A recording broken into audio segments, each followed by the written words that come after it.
শিক্ষার্থীদের মধ্যে সংঘর্ষের ঘটনায় ঢাকা বিশ্ববিদ্যালয়ের ঢাবি অধিভুক্ত সরকারি ৭ কলেজে আজ সোমবার সব পরীক্ষা স্থগিত করা হয়েছে।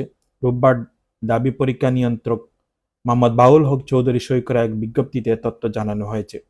বিজ্ঞপ্তিতে বলা হয়, ঢাকা কলেজের অধ্যক্ষ আবেদনের প্রেক্ষিতে ৭ কলেজ সোমবারের ২৭ জানুয়ারি ২০২৫ সব পরীক্ষা স্থগিত করা হলো। এই পরীক্ষার তারিখ পরে বিজ্ঞপ্তিতে জানানো হবে। এর আগে অধিভুক্ত সরকারি ৭ কলেজের শিক্ষার্থীর সঙ্গে ঢাবি শিক্ষার্থীদের সংঘর্ষের ঘটনায় আজ সোমবার সব পরীক্ষা ক্লাস স্থগিত করা ঢাকা বিশ্ববিদ্যালয় প্রশাসন। এদিকে পুলিশের বিরুদ্ধে পক্ষপাতিত্বের অভিযোগ এনে হামলায় জড়িতদের সবার বিচারের দাবিতে আজ ৯টা থেকে নিজ নিজ কলেজের সামনে সড়ক অবরোধের ঘোষণা দিয়েছে ৭ কলেজের শিক্ষার্থীরা।